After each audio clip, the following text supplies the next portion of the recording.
Yeah.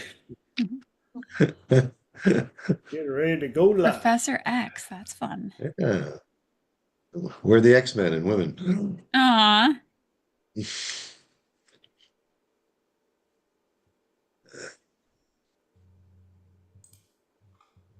And there we X-Men. are. We are running live for Triple T number 170. That's cr- 170 of these. Holy smokehouse. And here we are on April Fool's Day 2025. So, um, I got to say hi to everybody before I go into the April Fool of the day. Ooh, So, for all of you on YouTube land, hi, Mom. And for those of you that are watching and joining us on YouTube, please do all the YouTube favors for me. They don't cost you anything, but sure help me out. Click the subscribe, ring the bell, leave comments, share the videos with others. It's not for my glory, it's to help other people out. That's why we do this, that's why we're here. Also got a website that is still changing. So for those of you that are into Where's Waldo, you can go and see if you can figure out what we've changed lately. You're going to find it at theTSWB.com, THETSWB, the tall skinny white boy.com. And there you'll find out just a little bit of what I get to do. Uh, yeah, it's funny every time people ask me, so what do you do? I'm like, well, that's a long story. But I do get the awesome privilege of helping people with depression, anxiety, phobias, grief, PTSD, limitations, weight loss, relationships, still running strong in the relationship protocol stuff. Work with athletes from beginner all the way up to pro level. I offer corporate coaching because, believe it or not, those top dogs are also human. Who'd have thunk? And if you're wondering if I can help you, just give me a call because I do offer a free, yes, that's right, no charge to you, 30-minute consultation where you can run your challenges past me. And I will promise you right here and now, if I'm a fit, I'll let you know. But if I am not a fit, I will also let you know, and I'll do my best to help you find the solution, the person who is best suited to help you find the solution you're looking for. Now, being it's April Fool's Day, I thought it would be appropriate to wear my SpongeBob square tie. of all the things that were going to be at the bottom of the tie, SpongeBob was not one of them on my list. Oh no, that we're not even to the part that absolutely cracked me up about an hour ago.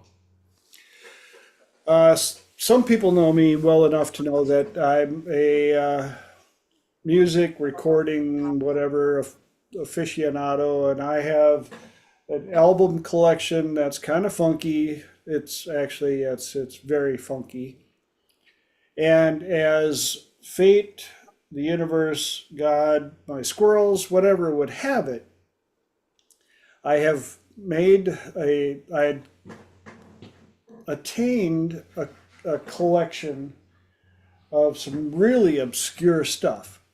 And I told myself that I was not going to buy any more albums until I had conditioned and I put all of my albums, I conditioned them, cleaned them, conditioned them, put them into protective sleeves, inner and outer.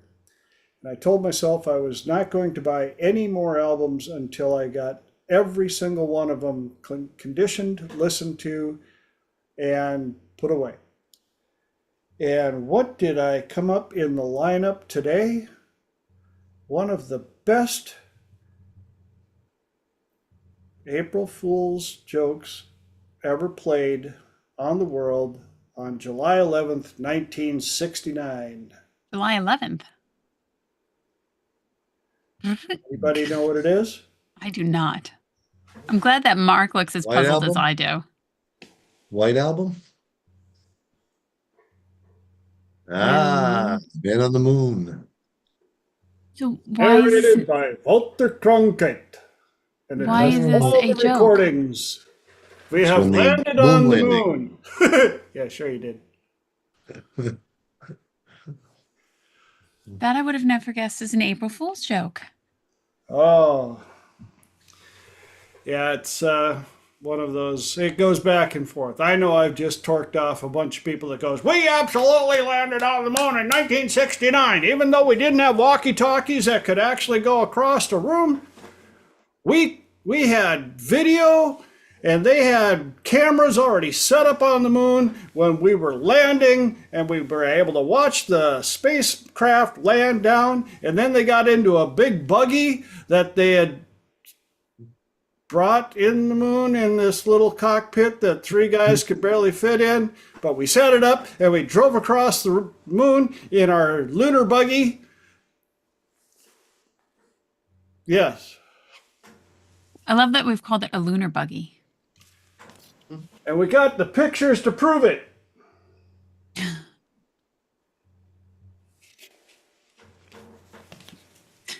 Too bad Buzz, in his later years, already admitted on national camera a couple of times that it didn't actually happen. April Fools. A little late. I thought there was like a very specific thing that happened years ago on April 1st. And that one definitely threw me. I was not prepared for that. No, but that's why I was laughing. I was actually walking down the steps when I realized I was listening to a recording. Actually, Gotcha. I was listening to this recording. 875 feet. That's looking good. Down a half. 60 seconds. Lights on. 40 feet down. 2.5. Picking up some dust. 30 feet. 2.5 down. Straight shadow. Mark, do you remember Four this? forward.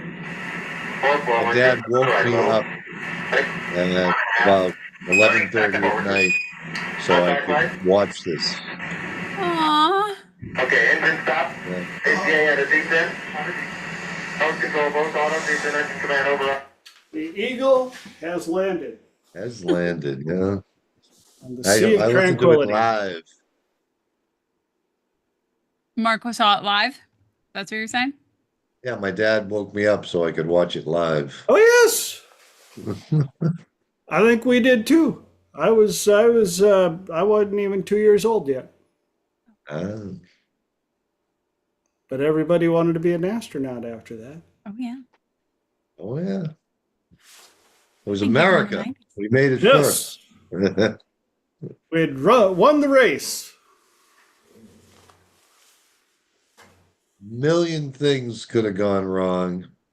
You know, what was it 600,000 different pieces in the Apollo booster and the entire rocket, all made by the lowest bidder. And you know, the idea that they made it to the moon and made it back, it was a multi-million to one shot that they actually would have got there and got back alive Yeah, April Fool. with 1/100th of the computing power that's in your smartphone. Yes, exactly. Do you remember when this is such a cheesy joke. Do you remember when our phones used to be green? Like the light was only green. Yeah. When I first got a phone, I couldn't have one until I drove, and at the same time, coincidentally, that's when phones started to become popular. But we had that one game of Snake on it. Do you remember? And I was playing during a blackout, which was hilarious. See, quite similar, if not the same one. There we go. Now we're talking. Super, super tiny. And I was playing, and I'm like, I said something to my dad, and my dad goes, "Are you kidding? There's more information in that than there was on the first lunar module." And it made me think of it. He was And actually accurate. then We got the one with the whole. Ooh. No more T9 more. I had a bag phone for the car, Oh with the yes. big antenna, Yep. plug it into the cigarette lighter. We were cool. It was only supposed to be for emergencies until ordering a pizza became an emergency. Until what became an emergency? Ordering a pizza. Oh yeah, for sure. Yeah. I was lucky enough to become a sales rep and installer for cell phones when they first came to our area. And it was right after they were still in the briefcase, $3,500 for the phone, $3 to $4 a minute to use it. And because I was a sales rep, I had unlimited usage because they wanted us to have people everywhere placing calls so they could see how clear it was. And I had the privilege of blowing my father's mind into oblivion. You told I the called story. him on the bag phone. Yes, I had a brand new bag phone. Called my pops, put my boss on the phone real quick, which wasn't unusual. Got back on the phone, jumped in the car, drove all the way home, made sure I kept pops on the phone. Walked in the back of his house. There he was, sitting with his back to the door on the phone with the big old 25-foot extension cable on the Slim line, handset. yeah. And I said, yeah, I think we can hang up now. I'm home. And he goes, what? I said, turn around. He goes, and there I was standing with a phone hanging off my shoulder, talking to him. I have no doubt that that was definitely mind blowing. I just remember Zach Morris with his phone, but that was until the 90s. Like, Well, it was one of the best sales things I ever did because he told anybody that could listen to his voice, my boy has one of them phones. Oh, I didn't even know it. Okay, that's so for awesome. those of you that tuned in for Triple T and you're like, what is this? Yes, this is the April Fool's edition, but we actually will get to our topics right after we make sure that anybody got anything they want to share from the last time we were here 7 days ago. I was wondering if Mike was on. So I told you guys that I was taking a class called Reality Transurfing. Lovely class. And it's been incredibly, incredibly powerful and mind blowing and shifting. And it feels like, of all the many things that I've looked into, this feels like the most concrete of pairing science with wisdom and still carrying that intellect with, I don't know if you guys are like this. I question a lot of stuff.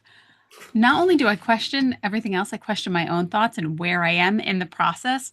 And it can be, I don't know if this is a blessing or a curse yet. We'll keep you posted. And this has been extraordinarily powerful in clarifying things, especially when we start to play with words. Like, I don't like the word, there's so many words I don't like. I don't like the word manifesting. I don't, for as frequently as I talk about it, I don't like it. And there's definitely terminology in here, but it makes it so much easier to understand and to spot and to get those ahas and go, okay, wait, I can be the observer and to quite literally notice your thoughts and then realize that you're mid shift and then how to hold that mid shift. So it's really, really powerful. Whoop, whoop. Yes, I highly recommend. Good stuff. Mm-hmm. Anybody Yeah, else? I like, um, I have this client who comes in, he's a self-sorter, which is great. That's fun. So he questions, well, they take it in and then they see if it's congruent with them. They don't outright reject it. Mm-hmm. But he disagrees with me a lot, which is great. It pushes me, and again, I always, even though I am comfortable with my worldview and Yeah. and my skill set, but I don't want anybody to take, I'm not some guru, I don't want anybody to take my stuff. I don't take my own stuff for granted, so I have to keep proving it to myself that, the NLP works and the Mm-hmm. hypnosis works and, Totally. so, and I just, you know, I've had, um, again, I've had a lot of success helping people. You ask You have. how you introduce yourself, and I'm like, well, I'm just a person that helps people live lives free of anger, fear, anxiety, pain, Aw, you know. I love that. And then, that's how I introduce myself at parties because if I say I'm a therapist or a psychologist, the temperature in the room goes down about 10 Right. degrees, you know. So I'm like, no, I'm just a guy that helps people, and, Yeah. but I do question even my own precepts, and I Mm-hmm. think that keeps me humble, and I'm Totally. always learning. I got some new stuff. I got a great question for tonight later on. So, see if you guys have heard about, I'm gonna open the loop and I'm not gonna close it, but let's see if you've got any experience with flying monkeys. Nice. Flying monkeys. That sounds amazing. Kind of like all the squirrels we have here. To say For the those least. of you joining for the first time, yes, I take questions, but I will warn you, my squirrels have squirrels that know squirrels, and we can get off track in a real quick hurry, down lots of rabbit holes, and I'm fine with that. But the way Triple T works, if this is your first time watching a recording or joining us on YouTube, the first hour I've got 3 topics that we do our best to get through. And then the second hour is open mic, open platform, and that's open to anybody on the call gets to ask a question or bring up a topic. And I let anybody on the call answer first because I like to learn as well. And if I feel there's anything else I can add to the answers already given, that's when I offer up my 2 centavos. Yes. So it's time to announce the topics of the night. We have 9 to 5, anger drops a mask, and big life issues. 9 to 5. Anybody want to take a quick crack at what they think that stands for? I'm going to go with a regular full time job that so many of us are often taught. Perfect guess. But Hmm. nope. But Or no, a I didn't see that coming. or a movie with Dolly Parton. Yes, that song has been running through my head ever since I came up with the title for this topic. And it actually has nothing to do with work, even. 9 to 5 is in regards to my triple P protocol that I teach people for relationships. And you guys have heard me talk about this before. One of the um, metaphors that I use is a deck of cards. And I tell everybody that if for those of you who have never seen a deck of cards and you live on a deserted island and under a rock, just so you know, every deck of cards has 4 of each number, including 4 jacks, 4 kings, 4 jacks, queens, kings, aces. And when I have people describe and envision who their person is, I'll even go as far as to if you're looking for a king or a queen, what suit are you looking for? Are you looking for the hearts, the diamonds, the spades, or the clubs? And had it right there. Because they all have their own different personalities. Well, 9 to 5 is that unique little thing where tragically you start out with somebody and you think that they're at least a good strong 9. You haven't done enough testing yet. They could be a king, they could be a queen. But after a little bit of testing, you realize they're a 5. Now, what do you do? What's your exit strategy? How do you handle I know some of you, it's probably been a good hot minute since you've been out on a date looking for somebody, looking for a mate. But for those of you that are still in the game looking, or you still have fresh memories of the joyous times that it was meeting somebody, blind dates, and all the fun stuff with online dating and the false advertising and the masks and everything. And there's even the bar joke. And before you guys start typing, it's a joke. But it's the idea of going to bed at 2 with a 10 and waking up at 10 with a 2. That's the I know PG there's a lot version. of guys out there that went, oh yeah, I know what you're talking about. And understanding A, what's your exit strategy? Because that will tell a lot of who you are. B, how do they handle the exit? And once the exit is complete, how do you talk about yourself, about what happened? How do you talk about yourself, about the choice you made and how I should have, I just knew, I should have, I knew I shouldn't have gone out with them. My gut was, and I couldn't breathe. And instead of going, what did I learn from this outing?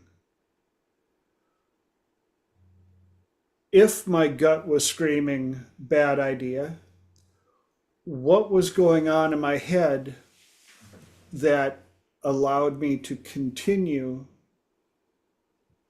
with the date? What voice was I not listening to that I could listen to in the future? And what lessons can I take away from this to add to my ability to be better next time? And these are some of the things that I work with my clients for relationship stuff with Triple P and all of the other stuff that we work on. Lenora, microphone.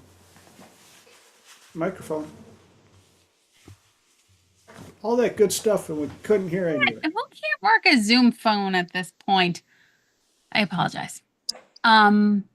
This gets into a lot with reality transurfing, where I was talking about that there are definitions, but there are a lot of similar things, and it helped give me a lot of clarity, because when we start to look at lessons, I have what I affectionately refer to as some younger parts who are a bit chattier and really like to be heard. And sometimes they can take things and blow them up and amplify them and scream, which is very, very, very helpful, because I can actually move out of that. And there are times where people would think, well, aren't you feeding into something that you don't want in your life?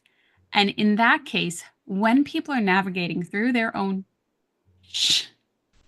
stuff,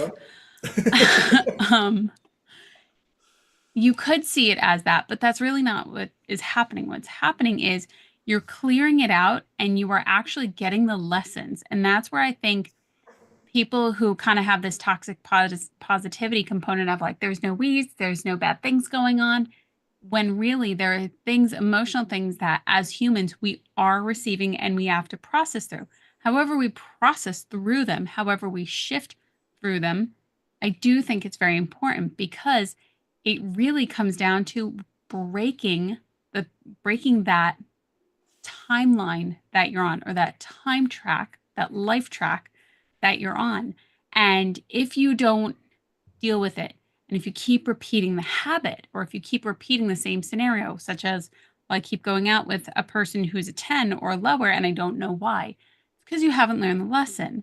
And that made such huge sense to me, because once we learn the lesson, oh, if something similar pops up, I still get the ability to kind of, what I like to think of, kind of step back, but you get to observe it. You don't have to go through the whole fun house again. You get the ability to observe it. And when you observe it, you get the ability to again shift into a completely different life track, which ultimately moves you up this vibrational scale that seems very out in the ethers and nobody really understands it. But once you start to look into quantum physics and realize that there's a lot of conflicts in that, what do they say? If you think you understand quantum physics, you don't understand quantum physics. That literally is one of the key things that they say. But when you can see that, when you could be the observer of that, it makes such a huge, huge difference. So if you're noticing a pattern in your life or a behavior that you don't like, and you're like, damn, I really want to change this, reach out to somebody in this group or reach out to somebody that resonates with you to shift the behavior, because it's entirely shiftable. Absolutely. Thank you. Wow. Mark. Well, there was just so much in there. But yeah, you have to, first thing I was going to say is, people will end up together and the next day they'll be like, well, it just happened. No, it didn't just happen. But you have to, you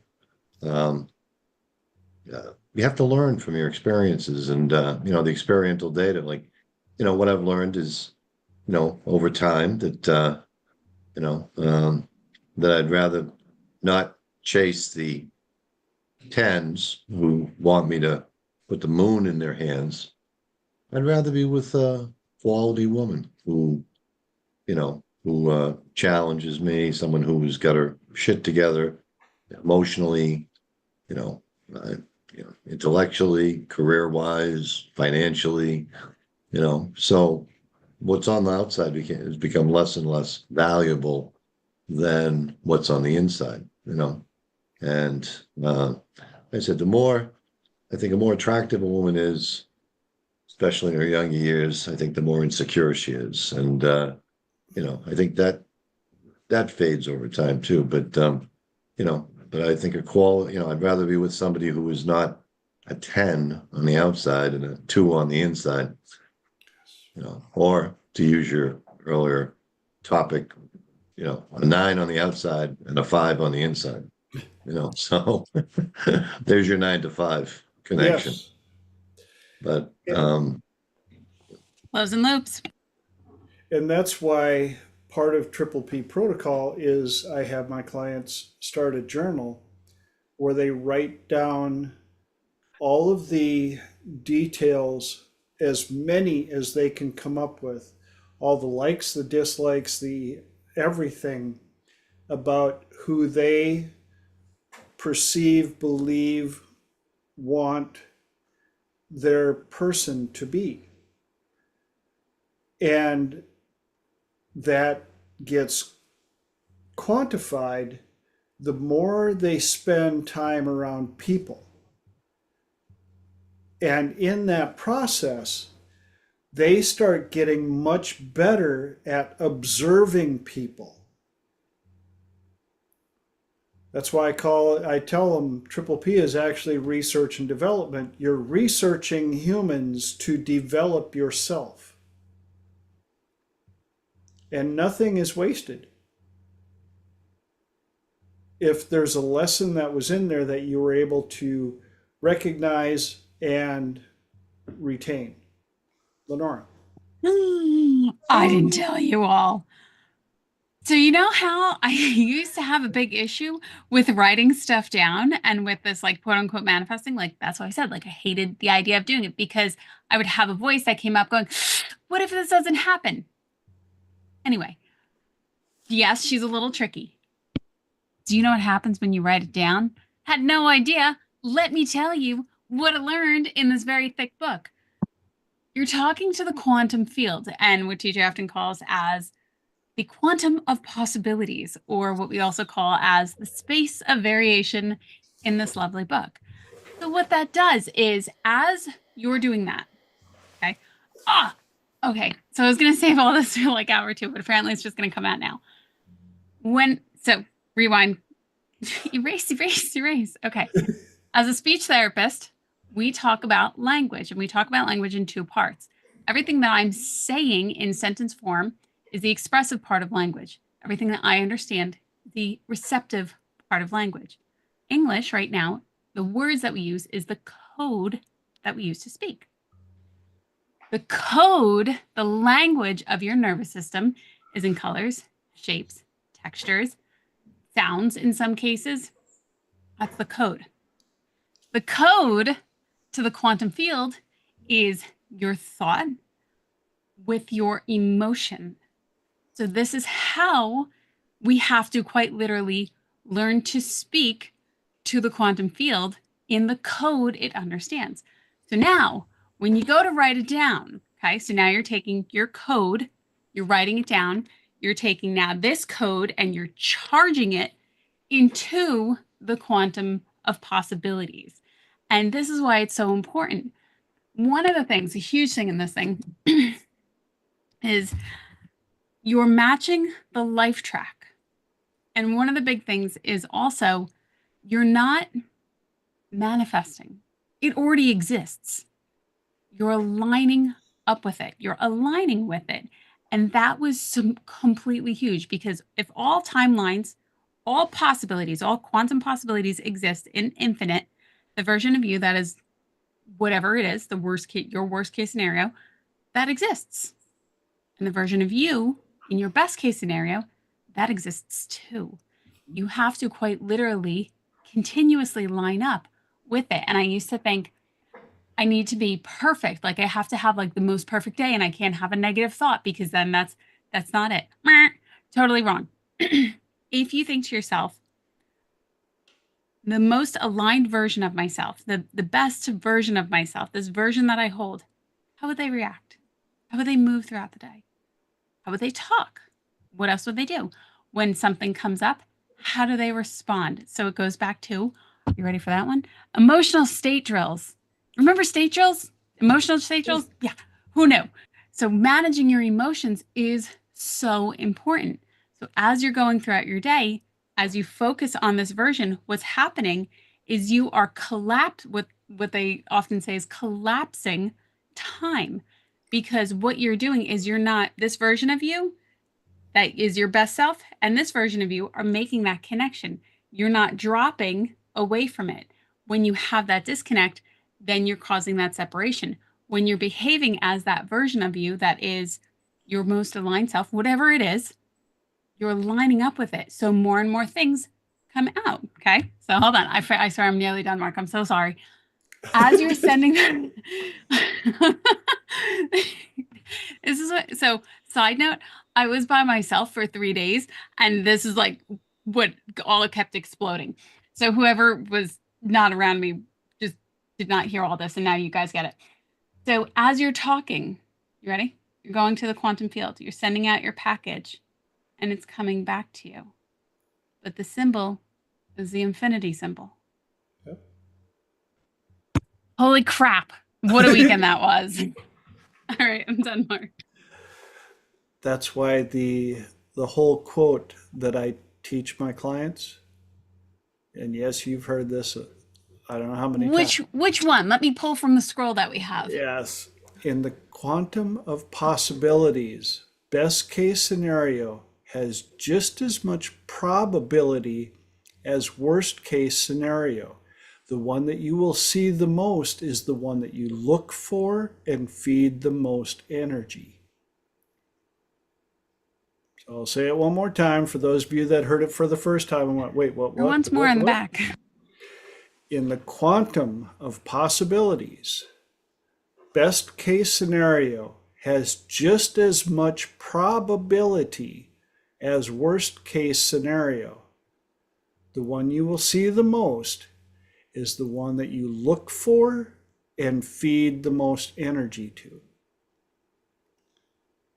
And so, yes, Lenora, you're spot on. When I have my clients write down this wish list, and the pushback I get, I now find kind of humorous. It kind of entertaining because I've learned to just expect it and let them have their little pushback. And, whoa, but what? And I'm like, how many people on the planet on right now? And if you think that your description can't fit one out of all of them, you are both simultaneously very pessimistic and a little egotistical. They're like, egotistical? I'm like, I am so special and I have such unique needs. There is not a single human being on this planet that could fulfill this little wish list.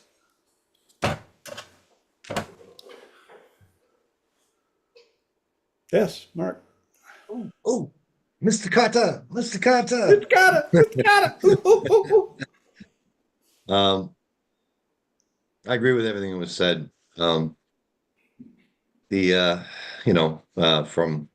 what I'm taking in and what's coming through my perceptual filters, but I was having a casual conversation with this attractive young lady who was with one of my acquaintances at the club, and she was confirming. She said, "Yeah, I used to, I got divorced, and I started a list of all the things I didn't want in a relationship in the future."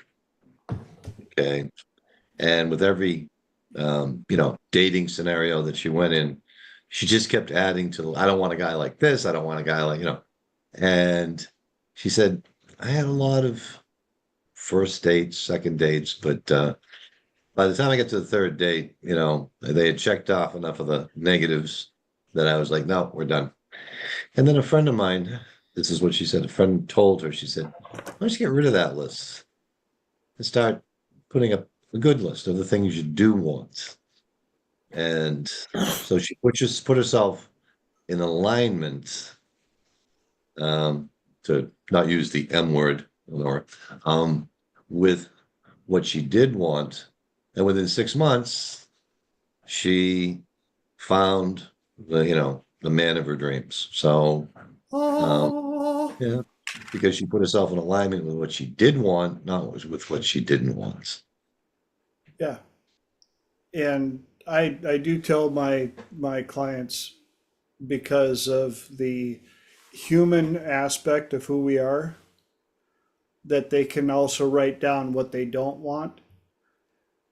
But the funny thing about the part that when they write down what they don't want, it becomes kind of a mirror as to what they can work on in themselves.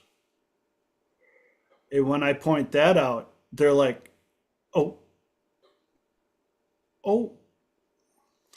I said, that's why it's research and development. You research human beings and you develop yourself for your person. Lenora. I love what Mark had shared. I thought that was so great. And that just goes to show you. So again, with the M word, there'd be times where people would manifest so much easier and I would literally get frustrated over it. And when you realize that the quantum field is non-judgmental. All it's doing is giving you what you are giving it. And if you're not getting what you want, it's showing you that something is wrong in the code that you sent it. Something's wrong in the package. So you need to realign your package. And I love that she got such a shift in her life, tracks by getting rid of one list and focusing on the things that she did want. I think that's amazing. And so there's two things, maybe more. Good luck. When there's pushback, when people are having this emotional response, or when you're thinking, I'm having a good day, I am definitely aligned, and something comes up and it kind of jostles you, or you get that emotional surge, what they would call it in reality transurfing is a pendulum. Something came through. And when you can separate from it, when you can be the observer and say, okay, how do I want to react?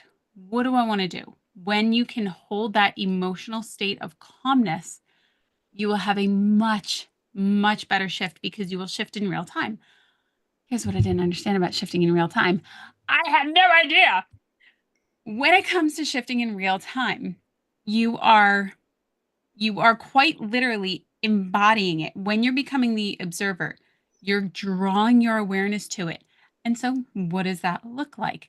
Because again, like, I used to think a big portal would open up and somehow it'd be like, this is change. Not so much. It shows you it's changing, and it shows you your change, but you have to be aware of it. When you change your thoughts, when you start to quite literally have a better feeling thought, or you look at something and you feel that shift in your emotion and you start moving back up or back in the direction of something that is wanted, something that feels good, something that is aligned, that is the change. And I had no idea. And you could be like, oh, well, it's just a better feeling thought. No, no, no. That is the real-time feedback of where you are, and you quite literally choosing where you want to go. So when you shift in your energy, or you shift in your movement, or you shift in your thoughts, and you shift in your words in the direction of the aligned version, of the better feeling version of you, that is the shift. That is the change. And I was like, oh my God, because what that means is you're shifting back, or you're shifting into the life track that you want. Holy bananas. Which kind of feels like where Abraham Hicks goes, the better it gets, the better it gets, which, yes, life is life. Things are going to happen. But you get to build that mindset. You get to build that resiliency. You get to build that emotional resiliency the way that you want. You get to choose. And even though sometimes it feels like you're not a choice, you're still a choice.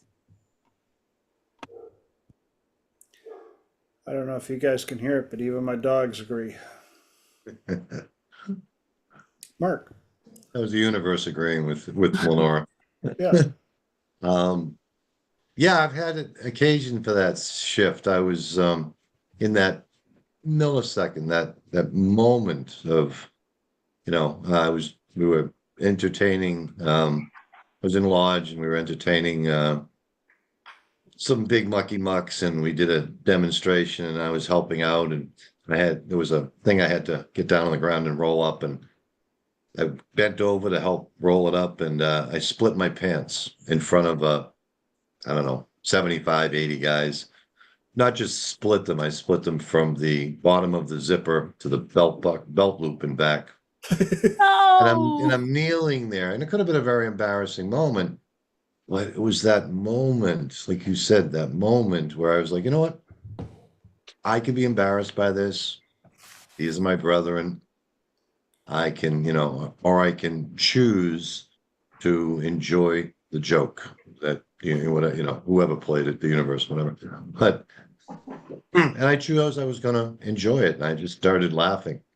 And the entire room had such a great laugh. And I still have, people still mention it, like 10 years later. It was like, yep, that was my 15 minutes of fame.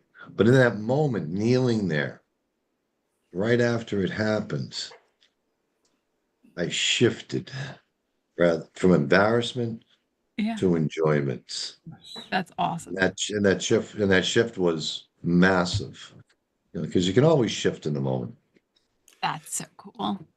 And that is one of the main reasons why when I was doing weddings, photographing and DJing, and when I would get the opportunity to talk to the newly engaged couple, I would tell them,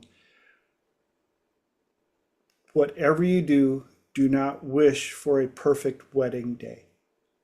Wish for a memorable wedding day. In all the weddings that I've been part of, I think there were like 3 perfect weddings. Do you know what I remember of them? Not much. That other than the fact that at the end of the day, I was like, wow, everything went perfect.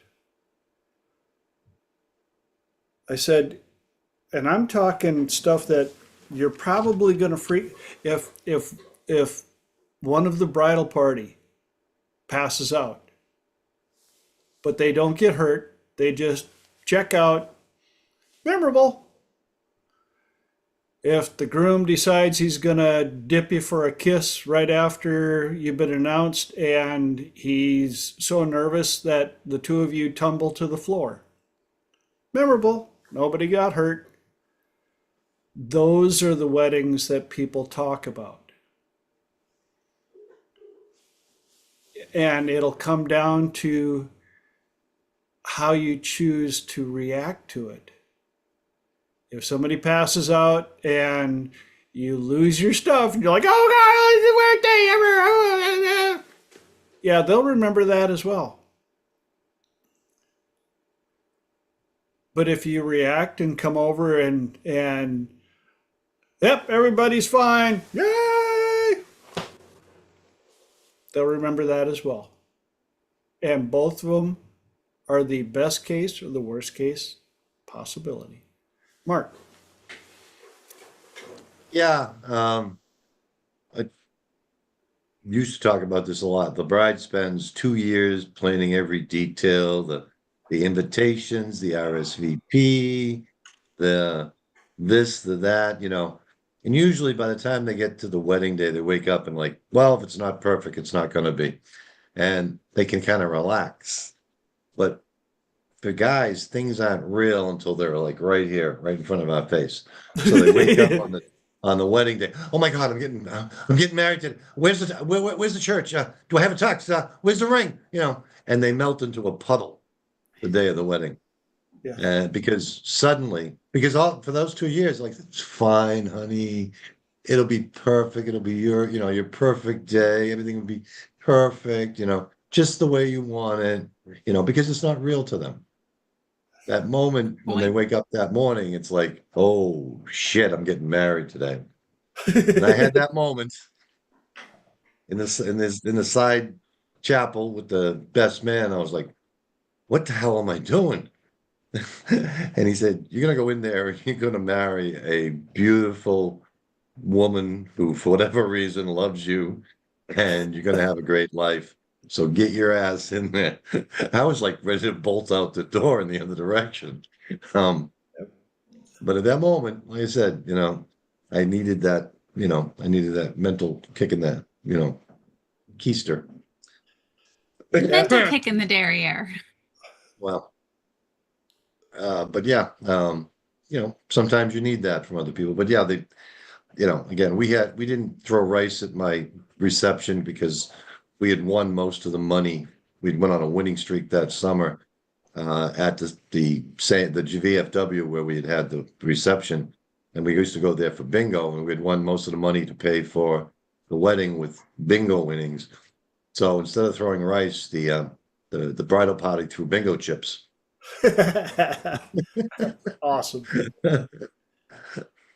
After 18 years or more dealing with weddings, I have stories, yes. And that's another place where being we've got 11 minutes left, I'm going to roll this right into our next topic, which is called Anger Drops a Mask. And I know you guys have heard me talk about the multiple personalities, the multiple masks everybody has. We do. I don't care how stable people think they are.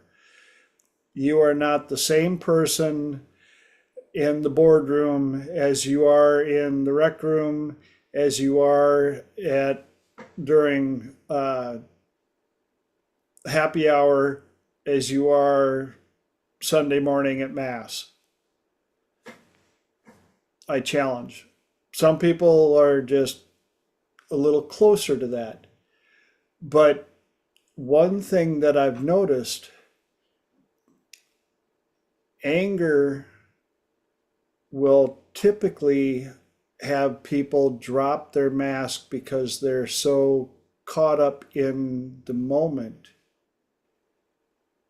And you get to see a real insight as to some of the person or the masks that they hide from as many people as possible. And I've had a couple of my triple P graduates that inevitably when they start out with triple P and I tell them that they're not supposed to be in a committed relationship for a year, but they're supposed to go out and do as many activities with as many activity partners as possible. And of course, 3-4 months into it, all of a sudden it's like, oh, I found the one.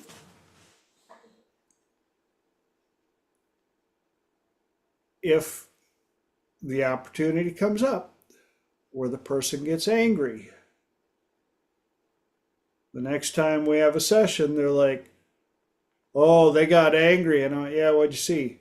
Well, I saw that they went from a 9 to a 5.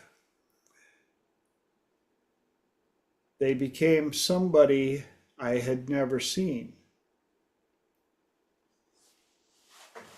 And I think if we think back far enough, we also probably, as kids, had that one parent or neighbor or somebody that was always happy until we saw them that one time where they lost it.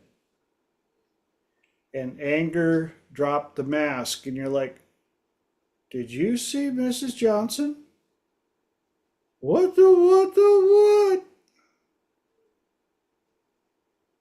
She no longer had the SRUs, the ability to hold the mask and hide it and hold the frame anymore.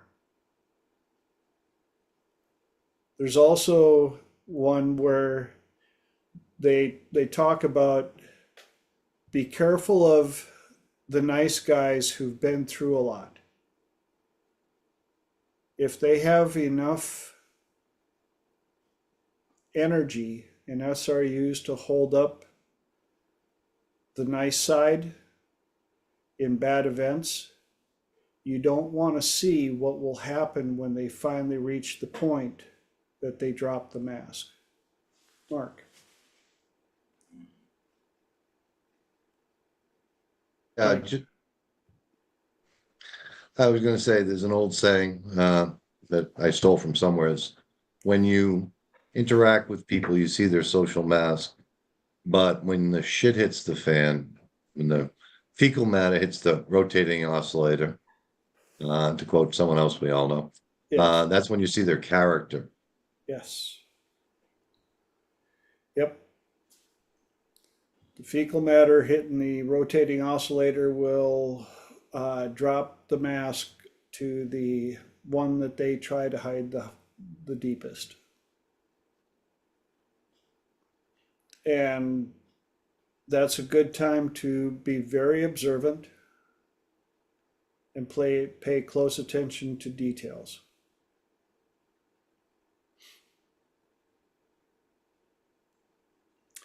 And now we got 6 minutes left. I could go deeper into this, but I also wanted to fit all three in for the trifecta.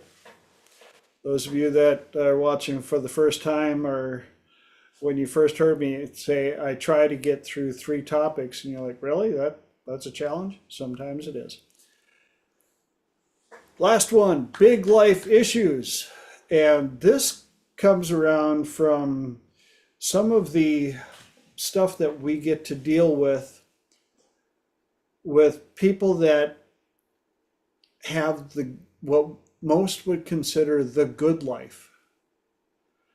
Some call it first world issues, some call it spoiled brat problems. Sometimes it turns into bread of shame. In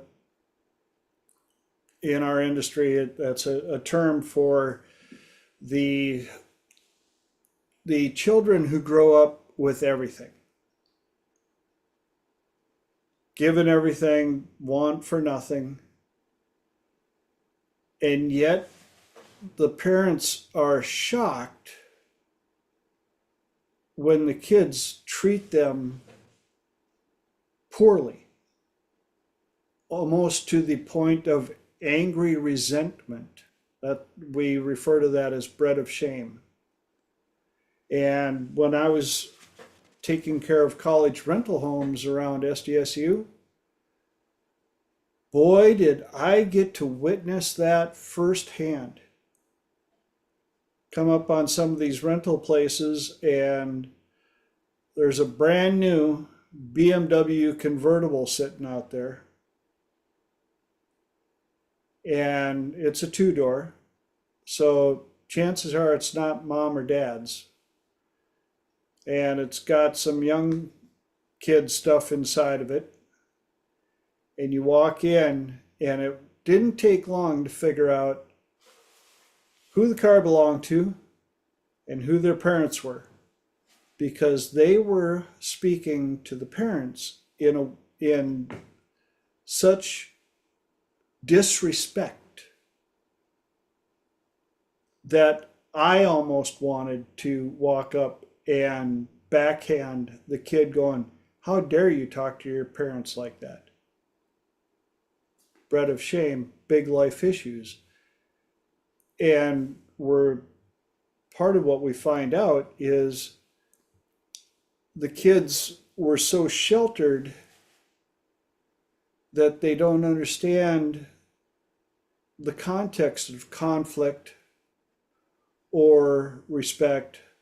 If somebody spoke badly, if their friend said something about their Xbox and they didn't like it, well, mom and dad are like, "Well, okay, you want to go out, get some ice cream, make you feel better?" And I can guarantee I didn't grow up that way, right, Mom? Yes, my mom's watching. And even Mr. V, who's joining us, knows that the little village where I grew up, there were no BMWs or Mercedes or Lamborghinis or any of that. And we learned back then how to deal with conflict and not getting what we wanted and being told, some limiting beliefs where, if, well, Greg got Levi's. Well, if Greg jumped off a cliff, would you jump too? If you want Levi's, here's the money that we were going to invest in your pants. Levi's cost another 18, 20 bucks. You come up with the money, you can have whatever pants you want.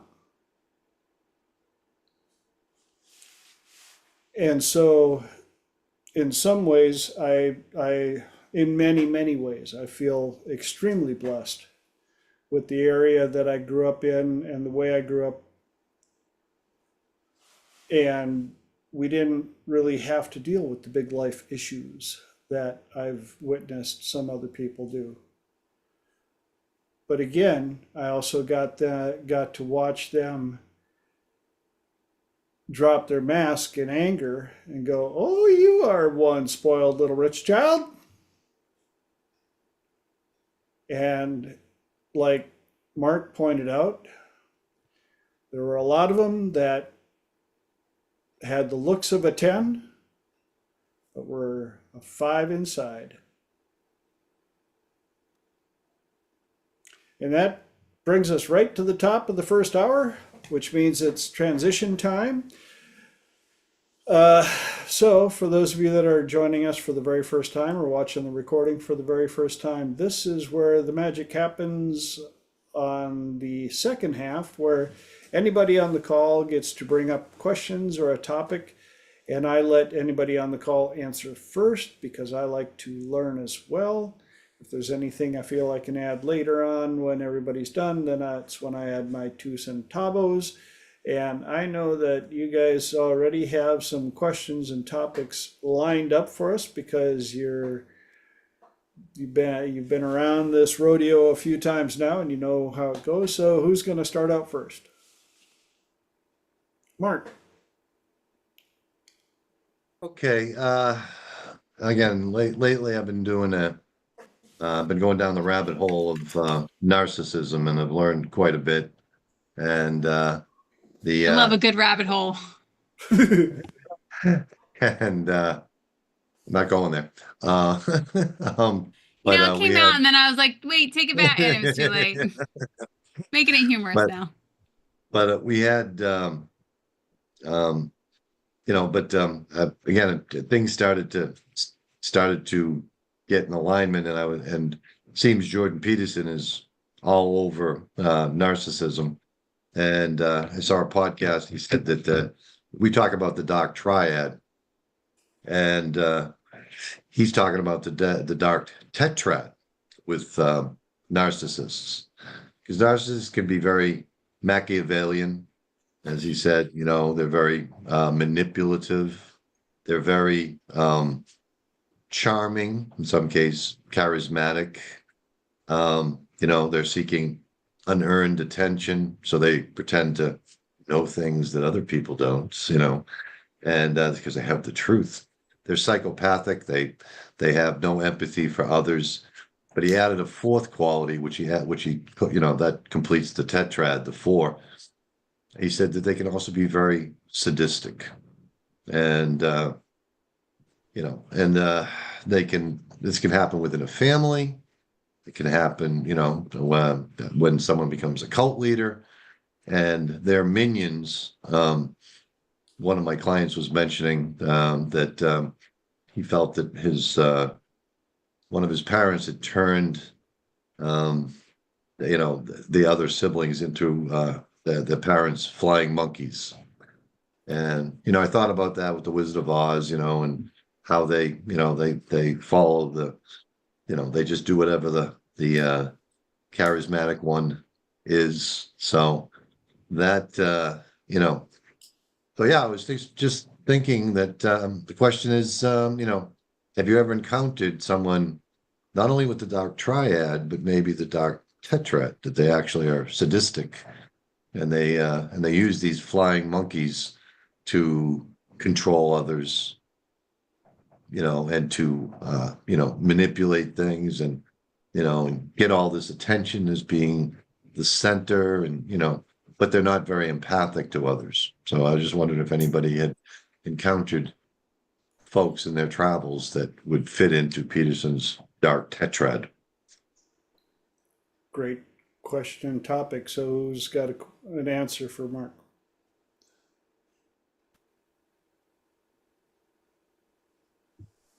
I didn't know if anybody else was going to pop in. The tetrad, not that I know of very personally. I definitely know narcissist, and I can't remember what this one is called, when they're being narcissistic, and then when you try to stand up for yourself, they go even harder, and they're like, "Oh, poor you," or even, "Oh, I'll just keep my mouth shut then." What is that? Gaslighting. Well, I couldn't think of it. I was like, is there something else in there that it might be called? Yes, I've known a few narcissists. I think the trickiest thing, though, is not knowing what a narcissist is, and then also not realizing that you might have been around a number of them and you had no idea. And all of a sudden you're a people pleaser, and you're like, in your late 20s or your early 30s and you're trying to figure out what the hell happened, and you start to look at this and then you start to question a lot of things because it's not like they teach you this in kindergarten. They're like, hey, watch out for people like this. They don't do that. I think that is one of the most surprising things is that catches people off guard.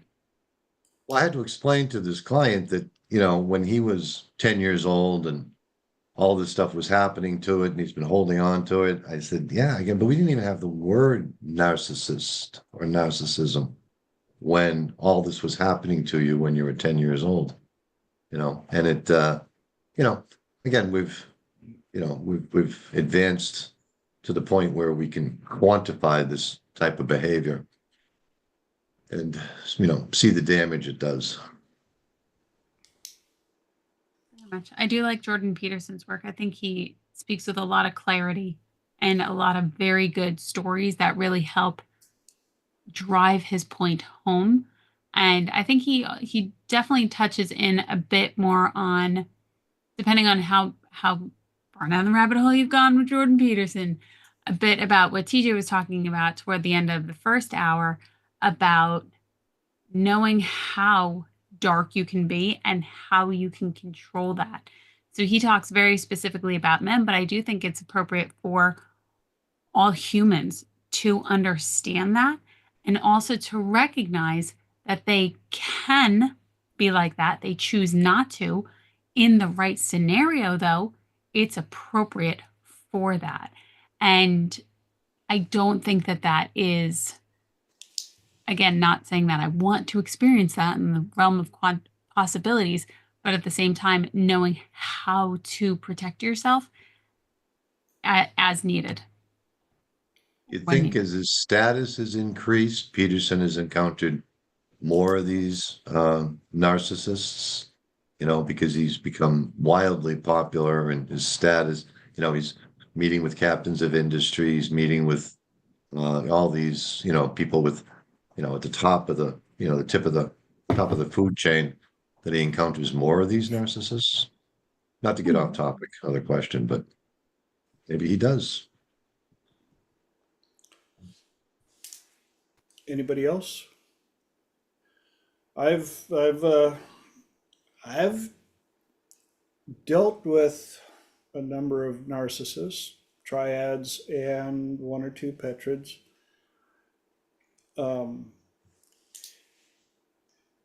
Remember when I said earlier about anger makes the mask fall off?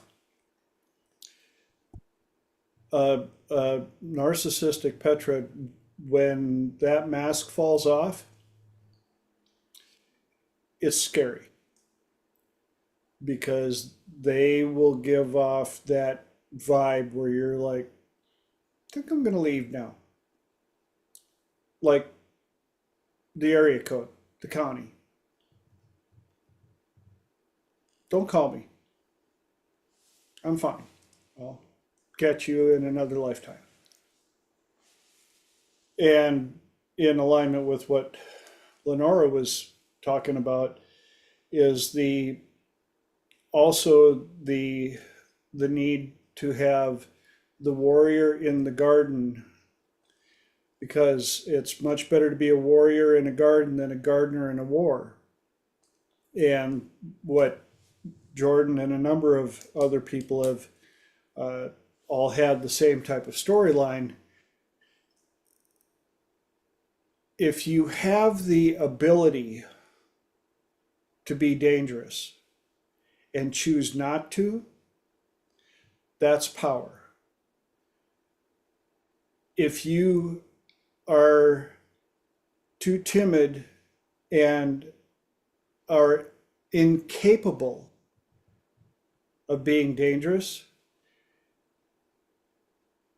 you haven't made a choice. And in a majority of different societies, you're almost to the point of worthless. You are the weak gardener that prays war will never show up.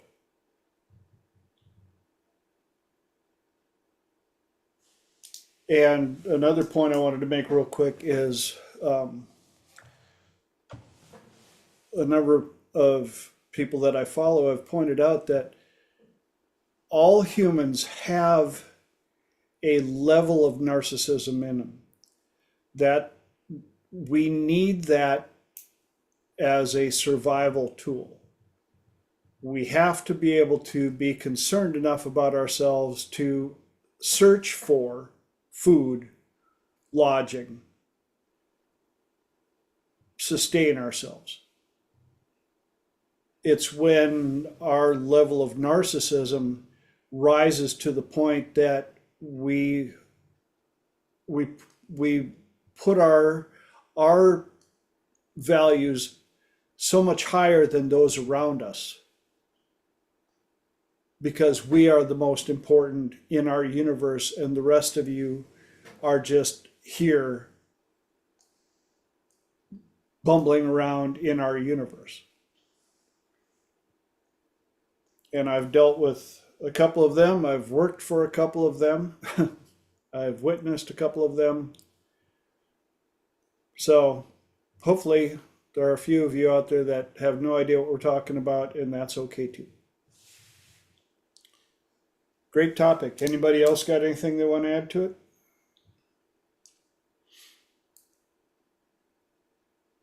Yeah, Yeah. Mark. To close it out, I just wanted to say that, again, great input. I was thinking that, that sometimes when the mask falls off, maybe that's when the narcissist calls in their flying monkeys to attack you rather than, Yes. attacking, you themselves. They call in their flying monkeys to do their dirty work. In fact, I'm glad you brought that up. It reminded me, I talked to a person a couple of days ago, wonderful lady who had been married twice, and the second time was kind of a rebound, and that husband was an extreme narcissist. And she ended up having 2 children with him. The 2 children now want nothing to do with their father because they recognize his level of narcissism to a point that they have expressed major concern about whether or not they may end up becoming narcissists like their father because they are of their father. And she had to reassure them that the fact that they are aware of it and have the fear that they've somehow, they've basically inoculated themselves from that happening to his level because of their awareness of it. Anybody got anything they want to add to that?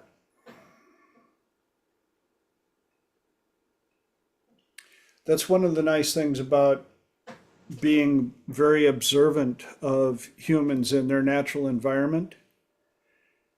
If you pay attention to what it is about people that bug you, anger you, it's a real good time to look in the mirror and go, why does it make me angry? And do I have any of that inside of me that I could work on?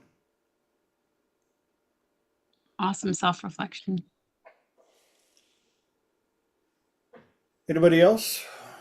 Mark. Another thought, who are your flying monkeys? Okay.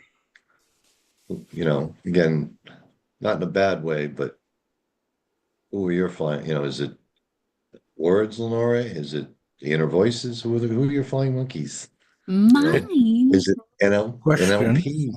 Is Question it about the hypnosis? question. What's that? I have a question about the question. Sure. Just for my benefit, because I don't understand, maybe the terminology is different or something, but could you explain what a flying monkey is, please? Well, one of my clients had to grow up in a family with the parent was a narcissist, and they were able to convert and corrupt their siblings to gang up on him, and he quantified them as her flying monkeys. You know, like in the Wizard of Oz, the minions that do whatever the narcissist wants to, you know. And you know, I was just tossing around the term "flying monkeys," and you know, from the Wizard of Oz, and you know, you know, we all have, you know, again, allies, we have skills and things like that, you know, that you know, and we I don't know, like I said, I just, again, the question popped from somewhere, but yeah, what's our you know, so that's the question I'm gonna be asking myself. What are my flying monkeys? You know, in a good way. NLP, you know, talk therapy, psychotherapy. Are these my flying monkeys? You know, I like the am I idea that minions? I think one answer I could give on the positive side of flying monkeys would be anybody's tribe. Do you have a strong enough tribe that if you're in trouble, or if somebody is suggesting harm your direction, who are your flying monkeys? You know, who's going to come down, because they can be used for positive or negative. The flying monkeys on the narcissist side, well, yes, they're a reflection of negative intention. Just like with all the gangsters. I think sometimes, though I don't think it really harms anybody, I might be wrong. It definitely benefits me, and you know, somebody who would kind of do my work for me or spread the word for me would be the people who I've already helped and worked with, and they might say to someone else like, "Oh, you know, I recommend you work with, you know, with Elijah, or I recommend that, you know, maybe you don't have to work with him, but at least have a chat with him." So I suppose that could be a flying monkey. They are, in effect, spreading the word for me, you know. And it might not always be, I don't know if it's always a good thing or if it's sometimes neutral or what, but it always benefits me in terms of just reputation and, you know, that kind of thing.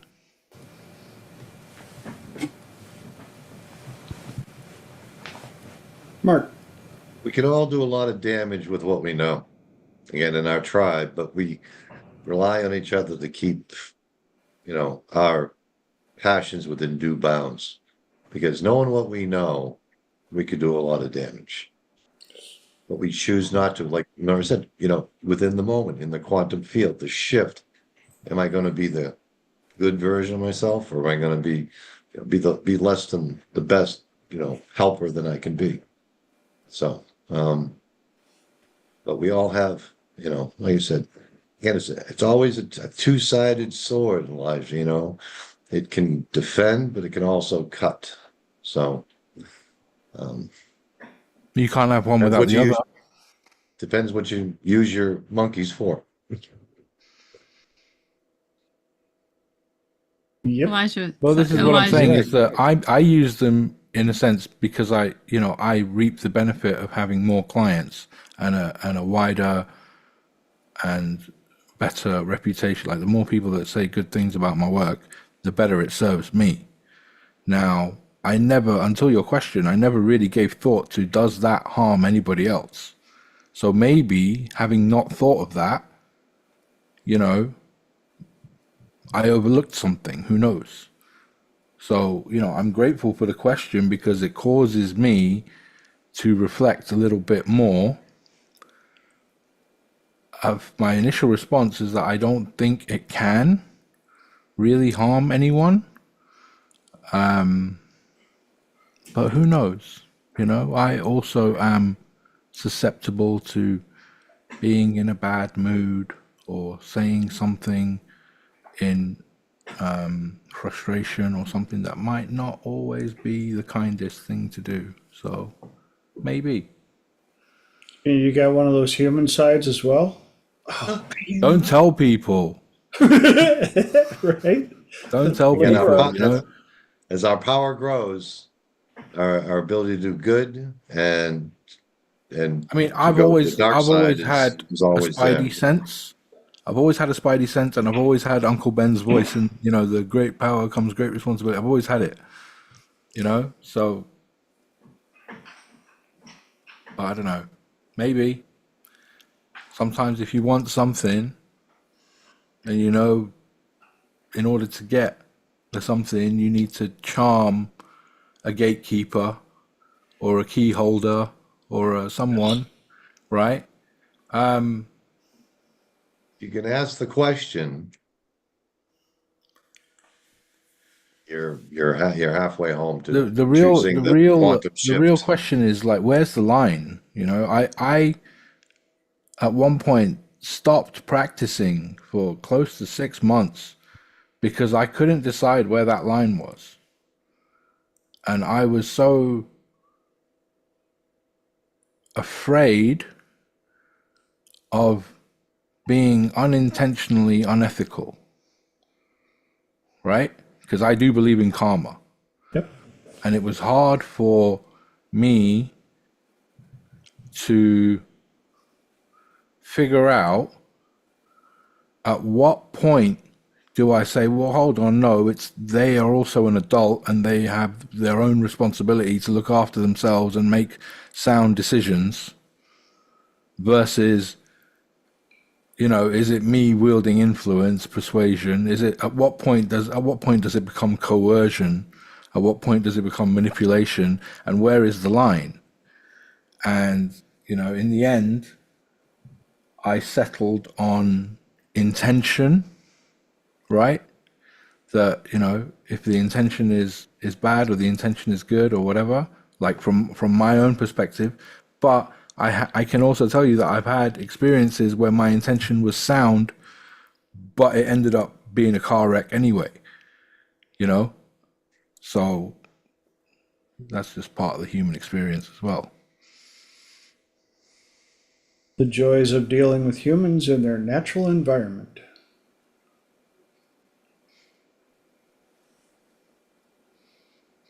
I know how many people know Mark Cunningham, but when he was at HypnoThoughts, I walked up to him and I said, "Hey, Sarn, it's nice to meet you." And I shook his hand and I walked away because he goes too far towards the dark side.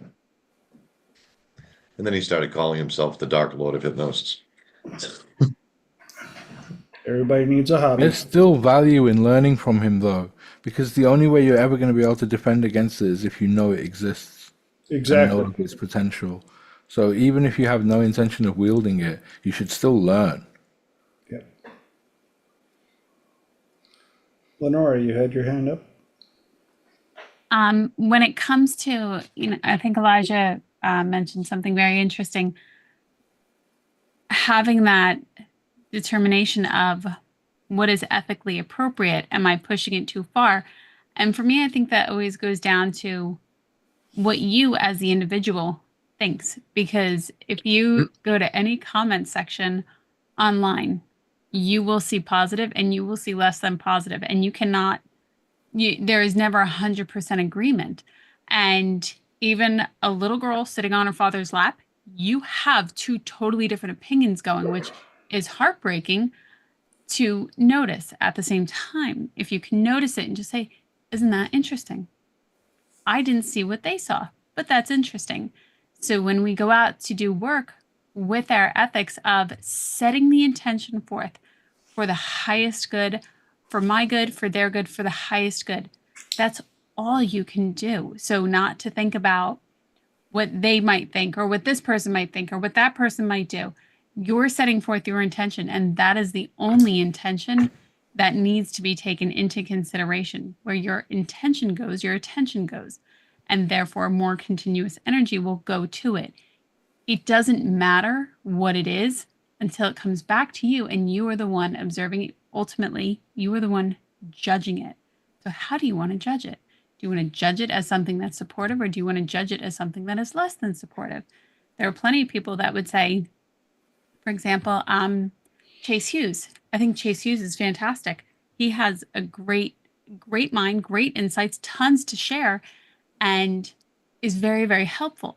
You can go out right now and listen to a number of podcasts, and you can say, well, that's not a good thing because he's telling people what to be aware of. Or that's a good thing because he's telling people what to be aware of. For me, I don't like scary movies. I don't find them beneficial at all. That is my judgment. For other people, they might say, wow, that's really interesting because now I know how their mind works. I can protect against it. Or, oh, now I see how that works. How could I make that even worse? How could I amplify it? It all goes back to how you're receiving it, and then also how you're expressing it. Mark.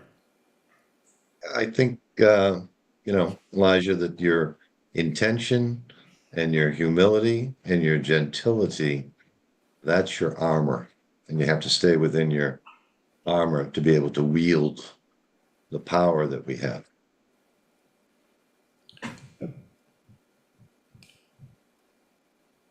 I want to reflect real quick on something that Lenora said. Reading the comment sections on social media. Yes, you are so on point with that. You can see the most amazing post, and there's got to be some person, I'll use that lightly, that has to go and take it out of context and start an argument, and there are some people that love the storm so much that if it's too calm for a while, they will start the storm just so they can be in the middle of it again. I love reading the comments. I think that taps back into a little bit about the narcissism, because especially when things are not revolving around them, if they're not getting that emotional charge, they're looking for that hit. And what's the fastest way to get the hit? You can go to food. That's a way to get a hit. Or you can go to the comment section, and that's another way to get a good hit. Yeah, there were a few people. I usually don't unfriend people that have challenging views because I enjoy the ability to see and understand opposite. I don't want to think that everything that I think is the truth. That's the top. That's the only way. But there were some of them that literally, it got to the point where they just wanted to fight with everybody that made any type of comment at all. And they didn't know when to stop. And I went, wow, you're not here to express a comment. You're here for the joy of the fight. And I'm going to have to ask you to go find another place to go exercise your addiction, your need, whatever. Of course, now that I've been hacked and whacked and kicked off Facebook because somebody on the other side of the planet decided they wanted my profile more than I did and did wrong things, so I get to start over again. Yay. Mark. Well, TJ, you can build back better.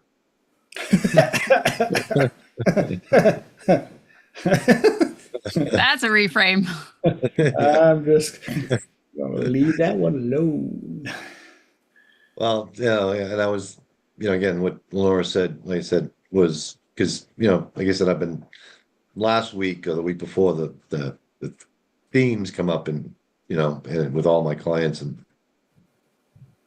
what you said, TJ, it would pop the scroll that popped in my head is, yeah, no, homie, don't play that game from The Simpsons. Yep. But you can but and I try to give a nice t people enjoy the argument game. I said, but nobody wins. It's like playing tic-tac-toe. Nobody Yeah. wins. So I tried to use that that metaphor that why do you want to play a game where nobody wins? You stop playing tic-tac-toe as a kid.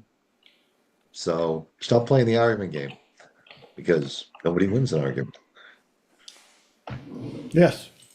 Exactly. As a general rule, be the person who speaks less. And when you do speak, ask questions. Don't just make statements. It helps you to control the direction of the interaction. If someone says something, listen, if someone asks you a question and you take a moment before you answer it, the worst thing that will happen is not that they will think like, oh, he wasn't listening. It's that they'll be like, oh, he really took a moment to consider before he answered. Yes.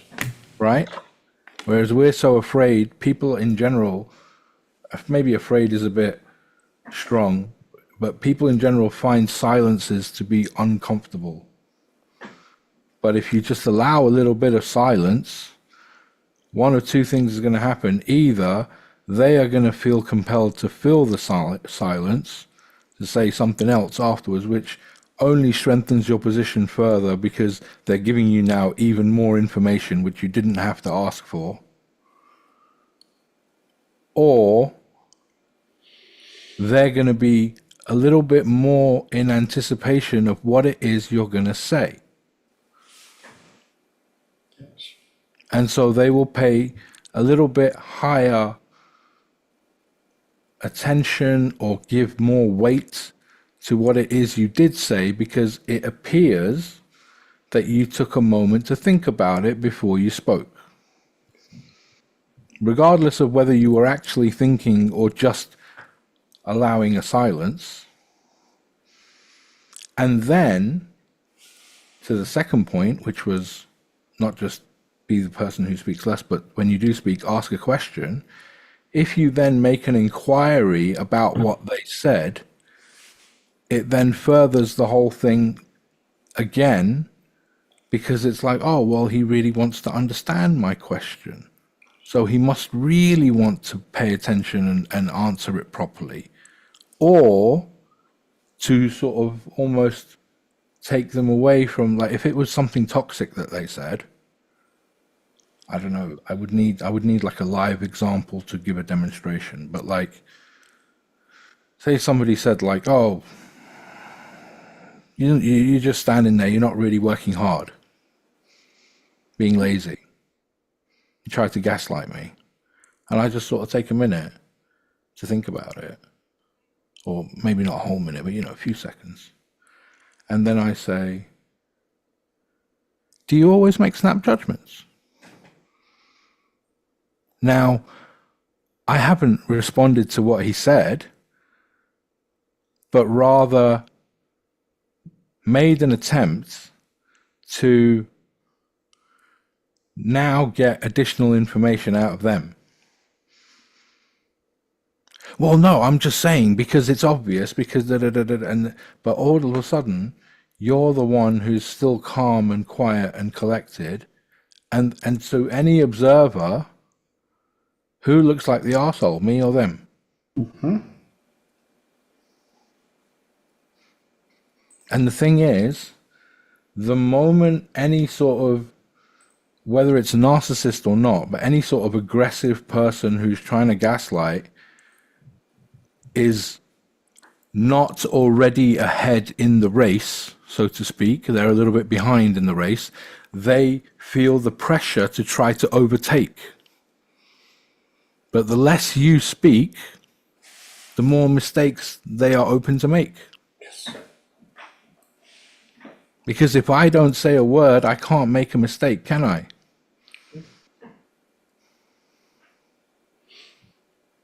Anyway, just some thought. No, Food for thought. right in alignment with Chris Voss and Chase Hughes and all of the other interrogators and people. Yes, spot on, Mark. I just realized that what Elijah said, I was doing subconsciously because client would come in, I had a fight with my girlfriend, I had a fight with my wife, and I was like, pause. Did you win? And then that opened up the door to understanding.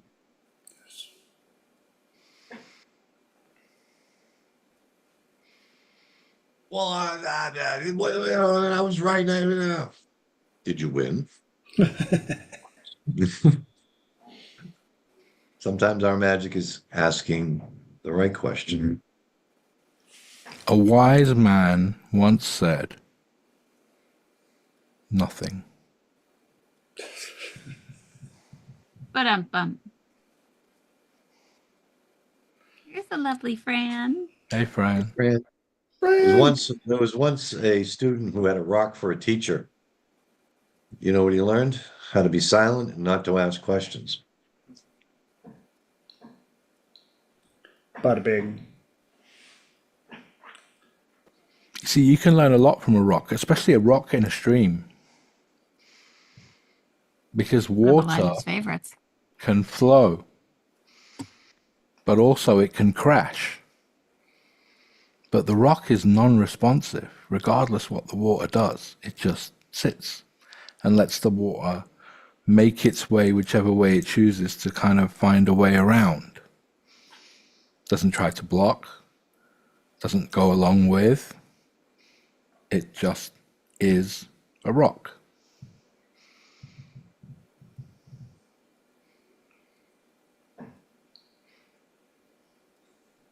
One of the things that I heard this week was when you're asking questions, the woman that I was having a conversation with, she's a great mentor and teacher of mine, and she had really steered me away from what and definitely why questions.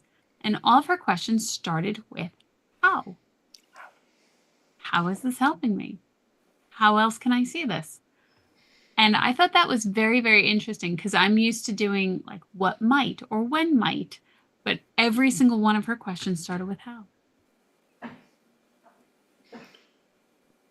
The better you get at asking questions, the more insightful you start finding life to be. Very, very true. Your How brain else is might I look? your brain is going to answer any question you ask it. Ask it high quality questions. It's going to but it's going to answer any question. If you ask a question that's toxic, if you ask something like, "Why does this always happen to me?" Yes. The brain's going to be like, "Oh, he wants a list." Yes. Well, it's because you didn't have the right parents, and because you were a little bit chubby, and because people in high school are mean, and because whatever else crap which doesn't actually have any meaning, right? Because it's all subjective anyway. None of that is objective answers. So, you just kind of, just by analyzing the definition of the questioning words, right? Where, just by definition, where would lead to an answer, which is a location. Why would lead to a justification or a rationalization. What would lead to an object, right? How would lead to possibility. When would lead to a time. So just by I mean, we use the word, the thing is, like, we're all native speakers, and the thing with native speakers are they use the words without really ever thinking about what do the words that I'm using actually mean. Yep.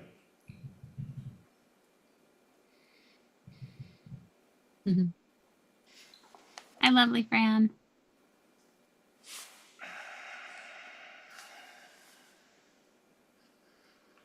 Well, Anybody we have? got 20 minutes left. Anybody else got another question or topic for the group? Just continuing on from the why, from the how. It's if we use this more and more in our clinical practice, it leads to, like Elijah was saying, possibilities that we hadn't considered before.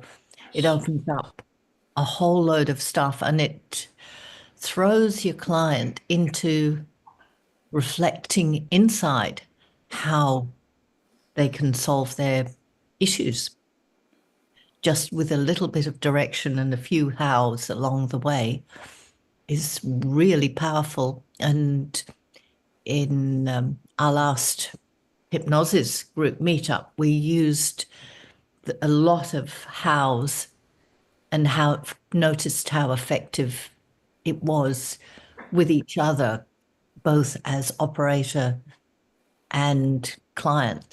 So, experiencing it from both sides powerfully really brought the how home to us.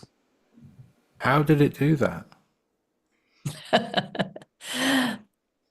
It stimulated incredible thought processes that we hadn't even opened the door on. It opened doors. That's what it did. It opened new vistas, new doors, new possibilities. It was a really enlightening and powerful experience playing with that. So I'm so glad you brought up the hows. How incredible. One of the other things I like to do, especially when working with clients, is to not let them settle with just one answer. Along the lines of 3 solutions to every event, situation, or problem that can occur. So give me a solution. They're like, well, and they can come up with one. I'm like, okay, that's one. Now give me another one and give me another one. And when they start understanding that there's always different ways to look at things, there's always different answers, different solutions, it allows them to start seeing the different scenarios that can play out when they stop going, well, I got the answer, that's it. Well, this is how I'm feeling, that's it. This person did this and it made me feel this. Well, what else could they have meant? What else could it have been? Give me 3 solutions. Give me 3 answers. You're training them. Because if let's say they come for the first session or whatever, the first issue, and you ask them to give you 3 solutions, and then after some time they come to you again with another issue and you ask them for 3 solutions, then after some time they come with you with a third issue and again you're asking them for 3 solutions. You're basically, without telling them always do it, you're training them, because they will eventually pick up on the fact that there's a pattern here and I should have 3 solutions, right? It's the same, like every person I work with, I ask them, well, what would you like to work through today? I never say work on. Yes. Working on, I say, what would you like to work through today, right? And by the time we get to like the 3rd session or 4th session with any client, they'll come in and, hi, what I'd like to work through today is, and it's like I've trained them to think that way without having to say, I want you to start thinking this way. Yes. Right? Because they themselves will pick up on the pattern. when I first met my wife, she was working as a city manager. And as a city manager, she had so many departments bringing her issues they had found. Well, she already had her day scheduled full. And then somebody would bring oh, we got this problem, da da da. And now she's got to take that on to find the solution out of her busy day already, and found she was having to work really late constantly. And so I taught her when they bring in issues to simply ask, okay, you brought in this issue. What 3 solutions have you come up with already so that we're not duplicating efforts? What 3 solutions have you come up with already so we're not duplicating efforts? And she said the first couple of times she did that, they were like,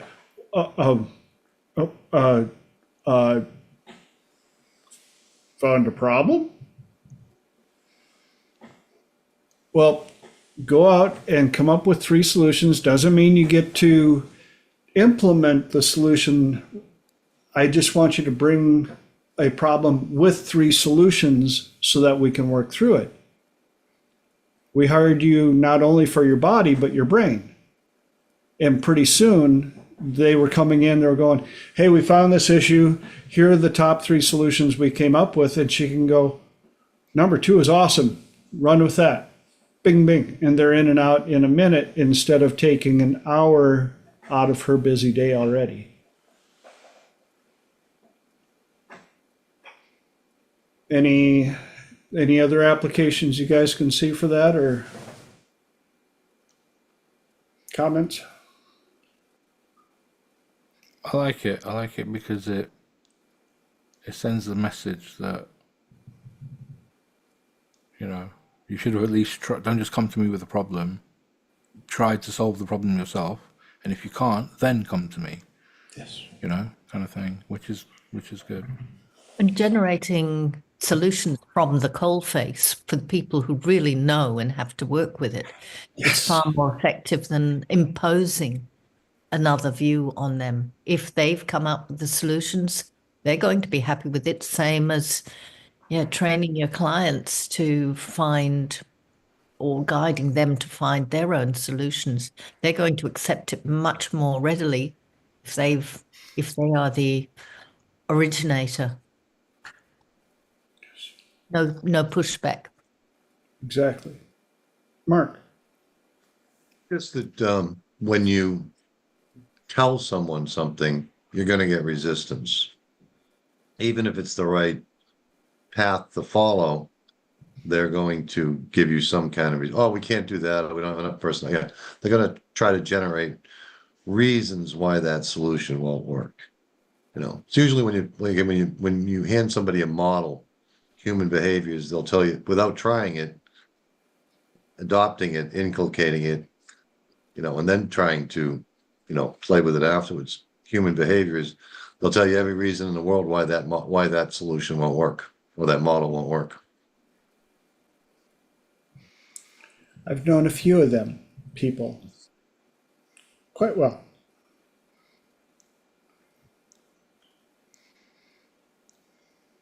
Anybody else? Oh, Squirrel just dropped off. Yes, and Fran, you're spot on. The other thing that it saved her was she had to go down to the people that were hands-on and ask for the solution from them anyway. And so when they could come up and have already talked to the people on the floor and go, we found this issue, here's our 3 solutions that we came up with. And sometimes the top 3 solutions weren't the best one. But in seeing 3 solutions that were there, the 4th one popped up. But the amount of time that it would take to research and come up with the top 3 were absolutely destroying her schedule every day. Absolutely. And also, it gives you stock of incorrect answers that might be correct in a different situation. Yes. So Or with like a slight the whole tweak. post-it thing, you know? Sorry, carry on, friend. If you combine the coal face and the objective perspective, then the objective perspective can maybe tweak the coal face solutions just to make them that little bit better. But you still haven't got the resistance because of the origin. Mark. Movie Patch Adams. There was a scene where he was talking to this patient. And he said, "If you the patient was saying, if you focus on the solution, on the question, you'll never see the solution. If you focus on the solution, that's when the magic happens." And it also gives the team pride of ownership in solutions. It becomes a teamwork, not a, what would you call it, a hierarchy, or you're actually part of a team instead of being ruled by one. And if you pose these how questions in the form of puzzle solving, as human beings, we are programmed to solve puzzles, to find solutions. And so adding a fun aspect in some way, if you can, makes the difficult stuff a lot easier because it's fun. And when you're in a fun state, you are far more creative and think outside the regular ways of thinking. Yeah. So create more. Back to the post-its again. Yeah, right. So 3M were trying to develop a solvent that would, stick things to other things permanently and be able to, like the no more nails kind of thing. And, and they ended up with a bunch of things that did not work. And the sticky part that they use on a post-it pad was one of them. It was this kind of glue that was really good, but it wouldn't really last long. It had no permanency to it. But in like a workshop of sorts, they presented it. So, hey, we've got this solvent. It's sticky, but not for long. It doesn't really last, and it doesn't really bond properly. But it kind of works, but not really. What could you use this for? And they invented the post-it note. Yeah. Which is like, a failure that ended up being a huge success, which I think is what Fran was saying about turn it into a game, turn it into a little puzzle, and hey, we've got this, supposedly a failure. Do you think you could come up with a decent use for it? And bam, like how much money do you think the post-it note has generated over the years? Do you want to know a little inside story on the Post-it notes? Go on. The guy that thought the idea would be good presented it to the supervisors. Oh, is this about the secretary? Yeah, and they went, "That's the stupidest thing ever." So he just went around and put them in the on secretaries' desks. And when the secretaries ran out, they were like, "We need more of these." And they're like, "More of what?" "More of these things." Well, what They're are really they? useful. Yeah. This is why I love the logistics, because it's puzzle solving. How can you do this? You've got this situation and you need that as the result. How are you going to bridge the gap? And I find this endlessly fascinating.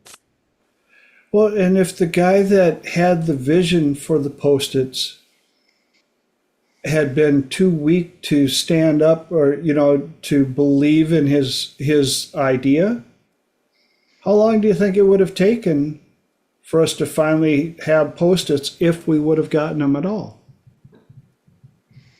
Thank God he was like, "No, this is a really good idea." And here we are. Yes.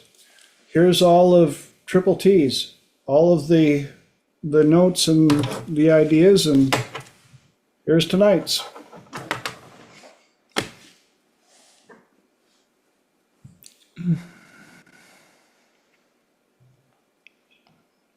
All right, kids, we got 5 minis left. What do we got to close it out? I had a question, very specifically. I think Fran might have some insights, or anybody open to the topic about. I don't necessarily know if I like the word channeling, but talking with the divine, or any insights on that. I thought you might thought those ears might perk up, Fran. You just want the opening up aspect to Yeah. channeling. That, or where to go, what your insights are, things you found helpful. 5 minutes and go. I couldn't tell you the whole world in 5 minutes. The first thing is to get into a sort of hazy state where you're opening your mind. And one of the easiest ways to do that is with the peripheral vision stretching. And once you've sort of got to that point and you're looking ahead and looking at your hands at the same time, you automatically start throwing yourself into a frame, into a mind state where you are open, where you start just dissolving the interface between reality and imagination. That's where you're going with channeling, the interface between reality and imagination, that little line between the two. And if you've ever daydreamed, that's the feeling, that's where you need to go. Then if you start, like in hypnosis, start finding a point of light around about there in your head, and with your eyes closed, just start looking up to that. That again moves you into that brain state.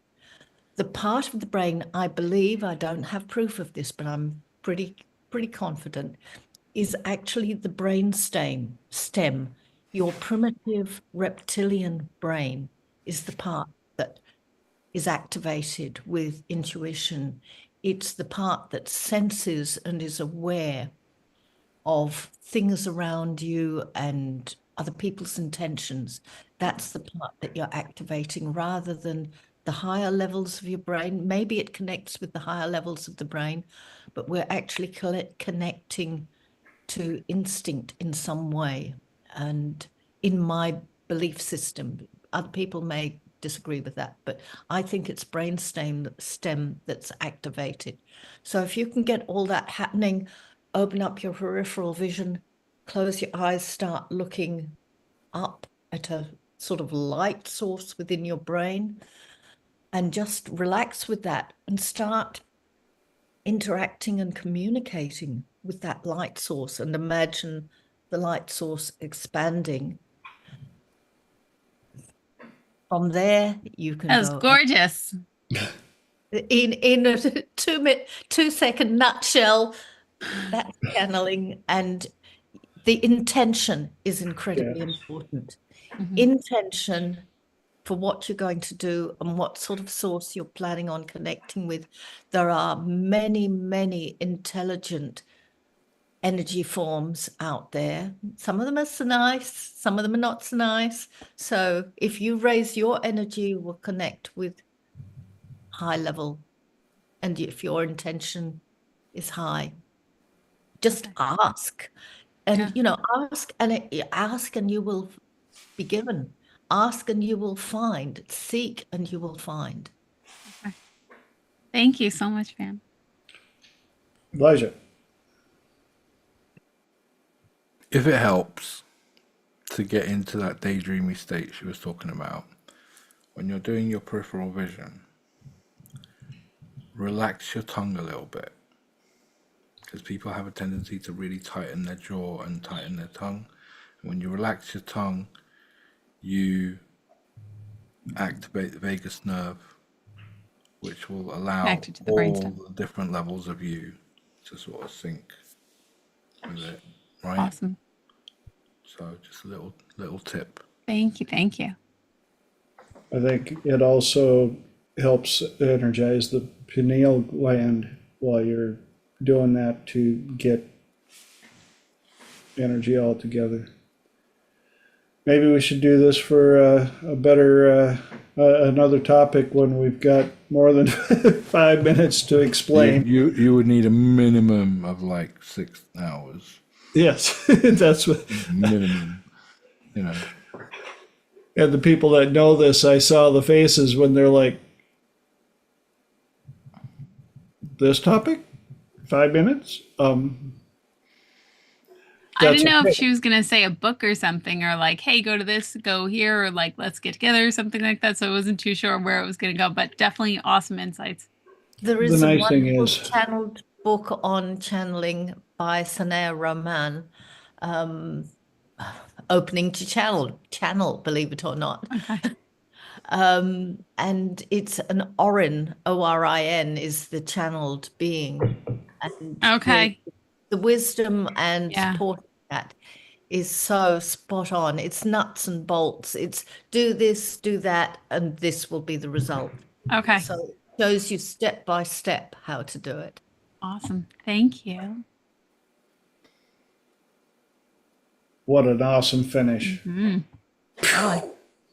Sliding in across the finish line. Here we are again. Thank you, everybody, so much. And for those of you that tuned in a little late, no, that wasn't April Fool's. This is real. But I do want to thank everybody for making it on a April Fool's Day where we had a little fun earlier. And I appreciate for those of you that are still on YouTube. Love you, Ma. And do me all the YouTube favors. Click the subscribe button, ring the bell, leave comments, comment on other people's comments because I like the comments. And until next time, thank you for giving up your precious commodity of time here. I will never be able to tell you enough how much it means to me. Thank you, thank you, thank you. Love you all. See you next week. Thank you, everyone. Thank you, TJ.